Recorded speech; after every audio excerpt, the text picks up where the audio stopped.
Cari maklumat dan berita politik yang bebas, kupasan yang tepat, panas. Dapatkannya secara eksklusif hanya di Jom Channel.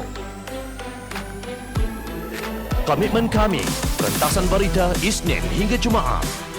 Berbicara dan isu semasa, kami garapkan secara langsung. Panel-panel berkaliber dan profesional. Interaktif, pandangan anda kami raikan.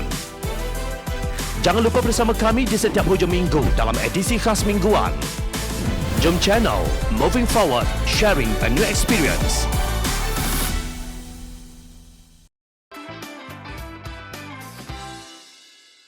Menteri Kewangan sahkan Najib bohong. Jom kita rentas hakikat hutang One Malaysia Development Berhad, 1MDB, bukan dongeng politik bekas pengerusi Lembaga Penasihat Firma tersebut, Datuk Seri Najib Razak. Menteri Kewangan Tengku Datuk Seri Zafrul Abdul Aziz berkata dakwaan hutang 1MDB belum lagi dibayar oleh kerajaan adalah tidak berasas. Menurut beliau, hutang prinsipal 1MDB adalah sebanyak 32.3 bilion ringgit, sementara 6.5 bilion ringgit lagi adalah bayaran faedahnya. Jadi dakwaan bahawa belum lagi kita bayar prinsipal hutang 1MDB ini adalah tidak berasas, ya. Memandangkan prinsipal hutang-hutang tersebut hanya akan matang lambat lagi. Contohnya prinsipal bond terbitan 1MDB Energy Limited 11 Mei 2022, that's 7.35 bilion ringgit. Bond terbitan 1MDB Energy Langat 2022, 7.35 bilion ringgit. Bond terbitan 1MDB Global Investment sebanyak 12.6 bilion ringgit. Sukuk IMTN terbitan 1MDB 5 bilion ringgit. Jadi 32.3 bilion ringgit ini dia punya tarikh matang antara tahun 2022 hinggalah tahun 2039. Jadi belum lagi lah dibayar. Ini prinsipal, ya. Tapi kita sudah mula membayar faedahnya lah. Katanya menjawab soalan tambahan Ahli Parlimen Bagan Lim Guan Eng pada sesi pertanyaan Menteri di Dewan Rakyat semalam. Guan Eng meminta penjelasan Kementerian Kewangan sama ada benar dakwaan Najib bahawa kerajaan masih belum membayar sebarang hutang prinsipal 1MDB. Tengku Zafrul menjelaskan prinsipal hutang 1MDB merangkumi bond terbitan 1MDB Energy Limited bernilai 7.35 bilion ringgit.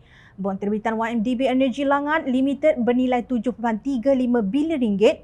Bond terbitan 1MDB Global Investment Limited sebanyak 12.6 bilion ringgit dan sukuk 1MDB IMTN Islamic Medium Term Note bernilai 5 bilion ringgit. Dalam bahasa mudah, Najib berbohong di Dewan Rakyat.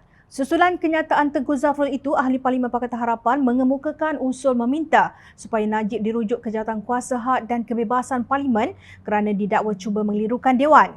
Usul berkenaan dikemukakan oleh Ahli Parlimen Pakatan Harapan Damansara, Tony Phua, kepada Pejabat Speaker Dewan Rakyat Tan Sri Azhar Azizan Harun dibuat berkait kenyataan Najib dalam sesi perbahasannya di Dewan Rakyat semalam. Saya ingin merujuk Ahli Parlimen Pekan kepada Jawatankuasa Hak dan Kebebasan Parlimen seperti yang diperuntuk dalam Perkara 36/12 Peraturan Mesyuarat Majlis Dewan Rakyat.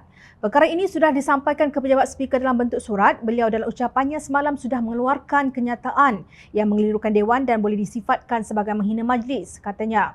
Menurut Tony Phua, secara spesifiknya bekas Perdana Menteri itu mengelirukan dalam beberapa perkara yang dibangkitkan.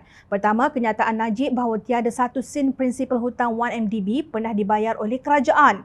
Ini adalah palsu kerana kerajaan sudah membayar sebanyak 8.8 bilion ringgit prinsipal dan faedah semasa beliau menjadi Menteri Kewangan.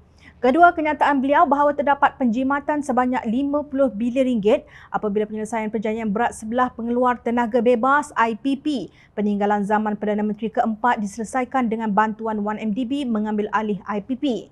Ini adalah palsu, kata Tony Phua, kerana 1MDB rugi ketika mengambil alih IPP, bukan untung. Timbalan yang di-Pertua Dewan Rakyat, Datuk Muhammad Rashid Hasnun yang mempengerusikan mesyuarat itu memaklumkan bahawa yang di-Pertua Dewan Rakyat akan meneliti usul itu sebelum sembarang keputusan dibuat. Perkara 36/12 Peraturan-Peraturan Majlis Mesyuarat Dewan Rakyat dalam peraturan-peraturan berbahas memperuntukkan mana-mana ahli yang mengeluarkan kenyataan yang mengelirukan Dewan adalah disifatkan menghina majlis dan ahli itu boleh dirujuk kepada Jawatankuasa Hak dan Kebebasan bagi kesalahan itu. Kenyataan Najib itu sebelum ini dibidas oleh Ahli Parlimen Pakatan Harapan Shah Alam serta Jelutung Khalid Abdul Samad dan RSN Raya. Walaupun Menteri Kewangan sudah mengesahkan Najib berbohong, tidak kedengaran suara-suara lantang pemimpin Perikatan Nasional di Pilihan Raya Negeri Johor yang menentang kluster mahkamah. Demikian terjadi apabila kes penyelewengan oleh pemimpin UMNO sekadar jadi modal kempen politik Perikatan Nasional dan tidak nampak seperti benar-benar menentang penyelewengan kluster mahkamah. Hanya Pakatan Harapan dan sekutunya yang dilihat bersungguh-sungguh menentang perbuatan rasuah dan salah guna kuasa yang menjilidkan ini sehingga pelabur asing takut berniaga di sini.